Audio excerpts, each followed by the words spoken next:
രാഷ്ട്രീയ രംഗത്ത് സ്ത്രീകളുടെ റെപ്രസെൻറ്റേഷൻ വളരെ കുറവാണ്. ഇപ്പോൾ തദ്ദേശ സ്ഥാപനങ്ങളിൽ 50% റിസർവേഷൻ ഉണ്ടെങ്കിൽ പോലും, സംവരണം ഏർപ്പെടുത്തിയിട്ടുണ്ടെങ്കിൽ പോലും, ലോക്സഭയിലും നിയമസഭയിലും കൂടെ ചേർത്ത് 15-ന് താഴെയുള്ളൂ.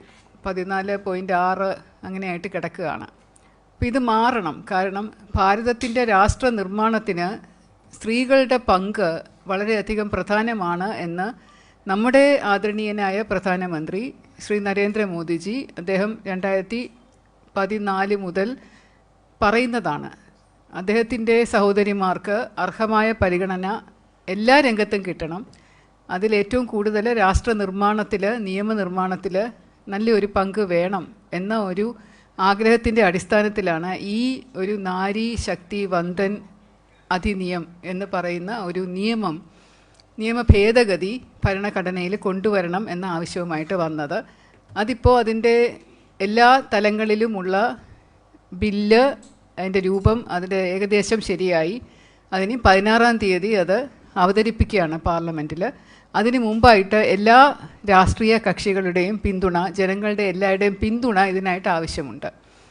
അപ്പോൾ അതിൻ്റെ ഒരു ചെറിയ പശ്ചാത്തലം പറയുകയാണെങ്കിൽ, നമ്മുടെ ഭാരത ഭരണഘടനയിൽ സ്ത്രീകൾക്ക് തത്തുല്യ സ്ഥാനം എല്ലാ മേഖലയിലും പുരുഷന്മാരോടൊപ്പം കൊടുക്കുന്നുണ്ടെങ്കിൽ പോലും പ്രത്യേക നിയമം ഇല്ലാത്തത് കൊണ്ട് ലോക്കൽ ഗവൺമെൻറ്റിലും, അതായത് പഞ്ചായത്ത് തലത്തിലും മുനിസിപ്പൽ തലത്തിലുമുള്ള അഡ്മിനിസ്ട്രേഷൻ്റെ സമയത്തോ അല്ലെങ്കിൽ നിയമസഭയിലോ ലോക്സഭയിലോ ഒന്നും സ്ത്രീകൾക്ക് അതിൻ്റേതായിട്ടുള്ള പങ്കുണ്ടായിരുന്നില്ല.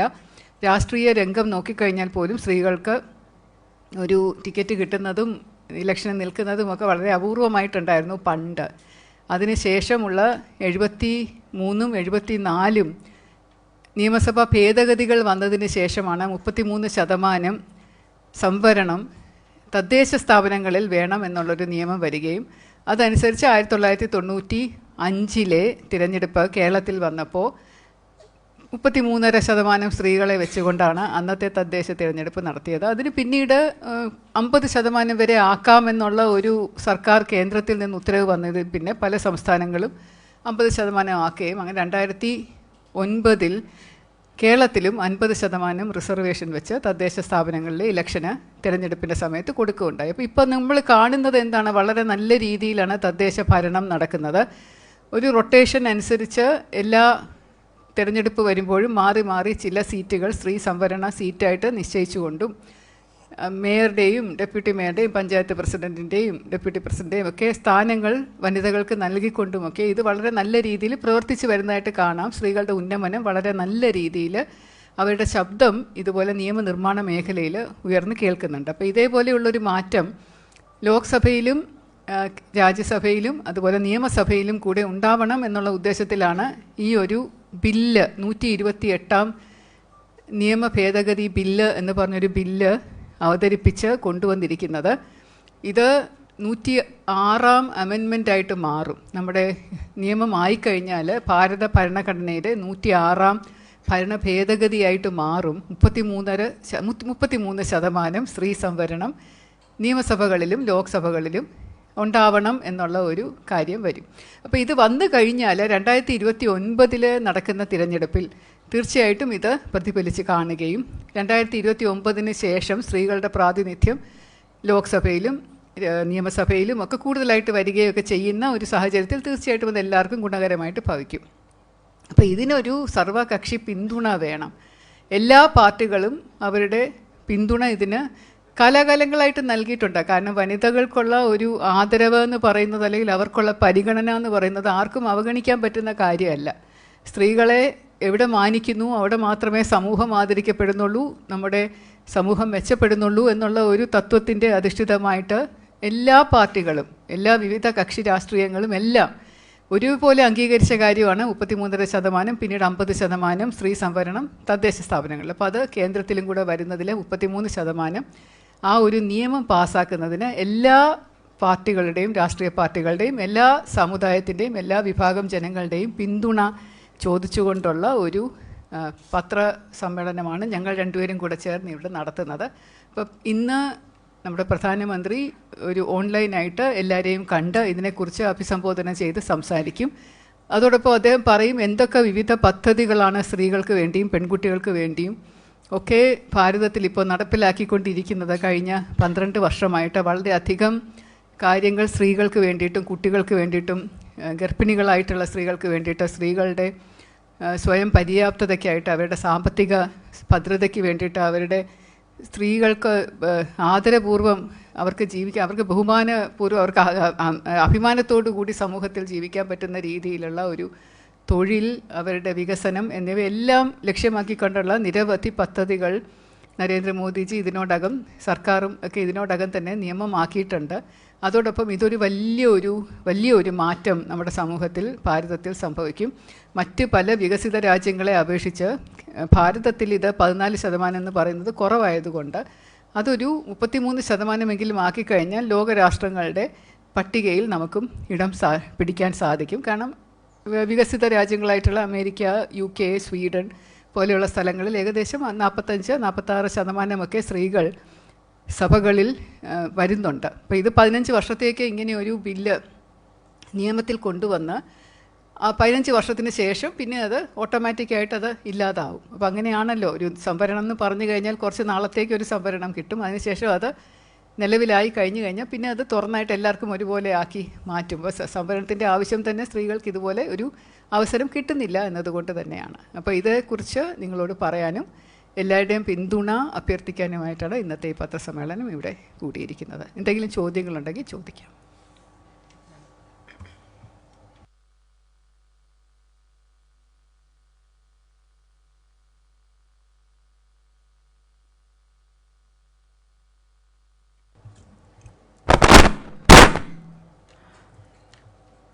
ഇതോടൊപ്പം കൂട്ടിച്ചേർക്കാനുള്ളത് മഹിളാ മോർച്ചയുടെ ഭാഗത്തു നിന്നും ഈ ബില്ലിനെ സപ്പോർട്ട് ചെയ്തുകൊണ്ട് ഏപ്രിൽ 11 മുതൽ 16 വരെ നാരീശക്തി സമ്മേളനങ്ങൾ കേരളത്തിൽ നടക്കുന്നു. ഭാരതത്തിൽ മുഴുവൻ നാരീശക്തി സമ്മേളനങ്ങൾ നടക്കുകയും അതോടൊപ്പം അതിൻ്റെ ഭാഗമായി കേരളത്തിലും മഹിളാ മോർച്ചയുടെ നേതൃത്വത്തിൽ നാരീശക്തി സമ്മേളനങ്ങൾ നടത്തുകയും ഏപ്രിൽ 15-നും 16-നും നാരീശക്തി പദയാത്രകൾ, ബൈക്ക് റാലികൾ, ഏരിയ, മണ്ഡലം, ജില്ലാ, സംസ്ഥാന അടിസ്ഥാനത്തിൽ മഹിളാ മോർച്ചയുടെ ഭാഗത്തു നിന്നും പരിപാടികൾ നടത്തുന്നുമുണ്ട് ഈ ബില്ലിനെ സപ്പോർട്ട് ചെയ്തുകൊണ്ട്. എല്ലാ രാഷ്ട്രീയ കക്ഷി ഭേദമന്യേ ഈ ബില്ലിൻ്റെ സപ്പോർട്ട് ചെയ്യണമെന്ന് പാർട്ടിയുടെ ഭാഗത്തു നിന്നും ഞങ്ങൾ നിങ്ങളെല്ലാവരോടും ഒരു റിക്വസ്റ്റ് കൂടി ഇതിൽ വഴി നടത്തുന്നുണ്ട്. കൂടുതൽ ചോദ്യങ്ങൾ?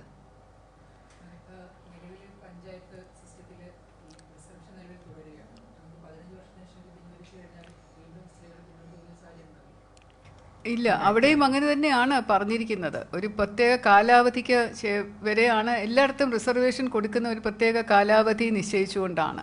കാരണം അത് പെർമനൻ്റായിട്ട് കൊടുത്തു കഴിഞ്ഞാൽ അതൊരു കോൺസ്റ്റിറ്റ്യൂഷൻ എന്ന് പറയുന്ന നമ്മുടെ ജെൻഡർ ഇക്വാളിറ്റിയിൽ അതിനെ പ്രതികൂലമായിട്ട് ബാധിക്കും. അപ്പോൾ അതുകൊണ്ട് അങ്ങനെ ബാധിക്കാതെ ഇക്വാളിറ്റി, ജെൻഡർ ഇക്വാളിറ്റി എന്നുള്ള, അതായത് സ്ത്രീ പുരുഷ സമത്വം എന്നുള്ള കോൺസ്റ്റിറ്റ്യൂഷണൽ റൈറ്റ് മാനിച്ചുകൊണ്ട് തന്നെ ഇത്രയും നാൾ ഇല്ലാതിരുന്ന സമത്വം ഒരു നിയമപ്രകാരം കൊണ്ടുവരേണ്ട ആവശ്യകതയുള്ളത് കൊണ്ടാണ് ഒരു നിയമം ഇത്ര സമയത്തേക്ക് എന്ന് പറഞ്ഞ് കൊടുക്കുന്നത്. അത് അങ്ങനെയാണ് ലോക്കൽ അഡ്മിനിസ്ട്രേഷൻ്റെ അതിനകത്തും ഒരു കാലാവധി പറഞ്ഞിട്ടുണ്ട്.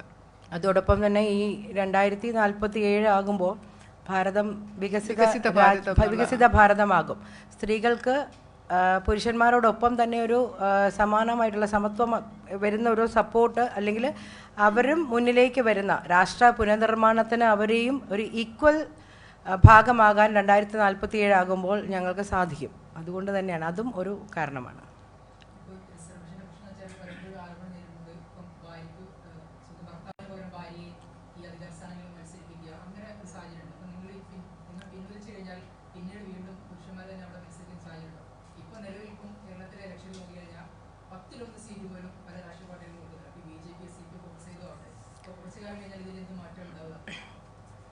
ഈ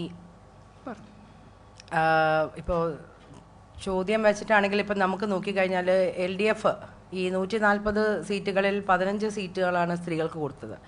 UDF 140-ൽ 12 കൊടുത്തപ്പോൾ NDA 140-ൽ 19 സീറ്റുകൾ സ്ത്രീകൾക്ക് കൊടുത്തുകൊണ്ട് സ്ത്രീകളെ കൂടുതൽ ഊന്നൽ നൽകിക്കൊണ്ട് അവരെ മുന്നിലേക്ക് കൊണ്ടുവന്നുകൊണ്ട് അവർ ഒരു ഗുണഭോക്താവ് ആകുക മാത്രമല്ല, അവരെ ഈ രാഷ്ട്ര പുനർനിർമ്മാണത്തിൻ്റെ ഭാഗമായി ഈ നിയമ ഇതിലും കൂടി ഭാഗമാകാൻ NDAയ്ക്കൊരു പ്രത്യേകിച്ചും നമുക്കറിയാം, നമ്മൾ പ്രധാനമന്ത്രി നരേന്ദ്രമോദിജി വന്നതിന് ശേഷം സ്ത്രീകളുടെ ഉന്നമനത്തിനായിട്ട് കൊണ്ടുവന്നിട്ടുള്ള പദ്ധതികളെല്ലാം ഇല്ലേ, അതെല്ലാം വെച്ച് നോക്കുമ്പോൾ നമ്മൾ സ്വാഭാവികമായിട്ടും ഈ പറയുന്ന പോലെ ഒരു ഭർത്താവ് നിന്നെടുത്ത് ഭാര്യയെ നിർത്തി മത്സരിപ്പിക്കുന്ന ഒരു ചരിത്രം നമുക്ക് വലുതായിട്ട് അതില്ല. കാര്യമായിട്ട് മറ്റു പാർട്ടികളിൽ ഉണ്ടോ എന്നുള്ളത് അതിലുള്ളൊരു മാറ്റം നിങ്ങൾക്ക് അങ്ങനെ കാര്യമായിട്ട് അങ്ങനെ കാണാൻ സാധിക്കില്ല.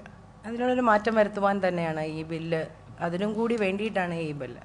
എല്ലാ സ്ത്രീകൾക്കും വേണ്ടിയിട്ടാണ് ഇത്. ഞാൻ നേരത്തെ പറഞ്ഞ പോലെ രാഷ്ട്രീയ കക്ഷി ഭേദമന്യേ എല്ലാ സ്ത്രീകൾക്കും മുന്നിലേക്ക് വരാനും, മാം നേരത്തെ പറഞ്ഞു, നമ്മൾ മറ്റു കാര്യങ്ങളിൽ മാത്രമല്ല രാഷ്ട്രീയത്തിൻ്റെ ചരിത്രത്തിൽ അതിനകത്തും സ്ത്രീകളുടെ സപ്പോർട്ട് കൂടുതൽ വരിക, സ്ത്രീകളെ മുന്നിലേക്ക് കൊണ്ടുവരിക എന്നുള്ള ഉദ്ദേശത്തോടു കൂടി രാഷ്ട്ര പുനർനിർമ്മാണത്തിൽ സ്ത്രീകളുടെ പങ്ക് കൂടുതലാക്കുക എന്ന ഉദ്ദേശത്തോടു കൂടി തന്നെയാണ്.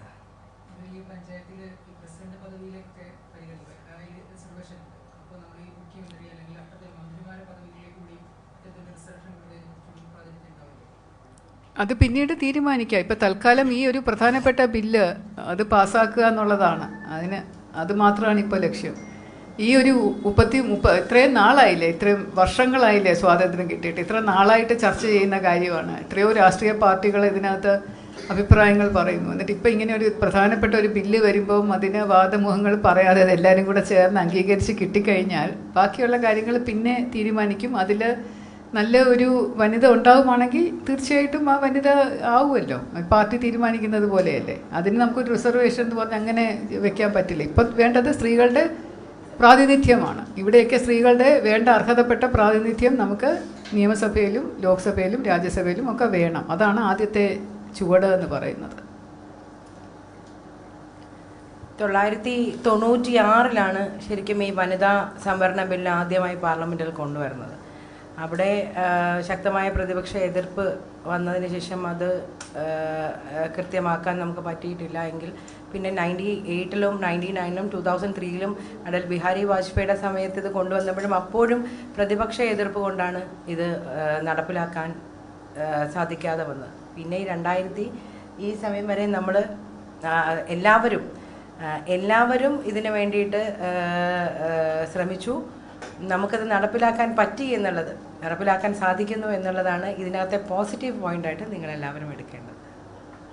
അതെ, ഇത്രയും നാളായിട്ട് അത് ഇതുവരെ പല കാരണങ്ങൾ കൊണ്ട് സമ്മതിച്ചിട്ടില്ല സ്ത്രീകൾ ഉയർന്നു വരാനായിട്ട്. അപ്പോൾ ഇപ്പോൾ അതിൻ്റെ ശരിയായിട്ടുള്ള സമയമായി എന്ന് കരുതിയെങ്കിലും എല്ലാവരും ചേർന്നിത് അംഗീകരിച്ച ഒരു നിയമമാക്കി പാസ്സാക്കി കൊണ്ടുവന്നാൽ ഭാരതത്തിനത് വളരെ നല്ലതായിരിക്കും എന്നുള്ള അഭിപ്രായമുണ്ട്. പൊതുവെ സ്ത്രീകൾക്കും നമ്മുടെ സമൂഹത്തിനും പൊതുവെ ഒരു നല്ല ഉയർച്ച എല്ലാ തലത്തിലും ഉണ്ടാവും. അപ്പോൾ വേറെ ചോദ്യങ്ങളൊന്നും ഇല്ലല്ലോ അല്ലേ? അതെന്താണ് അങ്ങനെ? ഒരു കാര്യത്തിന് ഈ മോന് മാത്രമേ ചോദ്യങ്ങളുള്ളൂ. വട്ടിയൂർക്കാവിൽ നല്ല പ്രതീക്ഷയാണ്. 100% വികസിത ഭാരതം, വികസിത കേരളം, വികസിത വട്ടിയൂർക്കാവാണ് ഞങ്ങളുടെ ലക്ഷ്യം. അതിനുവേണ്ടി ജനങ്ങൾ ഞങ്ങളോടൊപ്പം ഉണ്ടായിരുന്നു.